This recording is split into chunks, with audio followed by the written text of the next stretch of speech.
ময়মনসিংহের আনন্দমোহন কলেজে দুই পক্ষের ধাওয়া পাল্টা ধাওয়া ও সংঘর্ষের ঘটনায় ৩ দিনের জন্য বন্ধ ঘোষণা করা হয়েছে। একই সঙ্গে কলেজের হোস্টেল অনির্দিষ্টকালের জন্য বন্ধ ঘোষণা করা হয়েছে। রোববার ১২ জানুয়ারি রাত ৮টার দিকে জাগো নিউজকে এ তথ্য নিশ্চিত করেন কলেজের অধ্যক্ষ অধ্যাপক আমান উল্লাহ। তিনি বলেন, সোমবার সকাল ৮টার মধ্যে ছেলেদের হল ছাড়তে হবে, তবে মেয়েরা হলে থাকতে পারবে। ময়মনসিংহ কোতোয়ালি মডেল থানার ভারপ্রাপ্ত কর্মকর্তা ওসি শফিকুল ইসলাম বলেন, কলেজে এখনও উত্তপ্ত পরিবেশ বিরাজ করছে। যে কোনো মুহূর্তে সংঘর্ষের আশঙ্কায় পুলিশ মোতায়েন করা হয়েছে। এর আগে বিকেল ৫টার দিকে হলে সিট নবায়ন ইস্যুতে গণ্ডগোলের সূত্রপাত।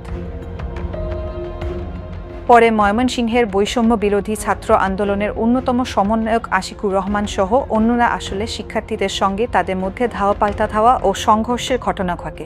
এতে দুই পক্ষের অন্তত ২০ জন আহত হয়।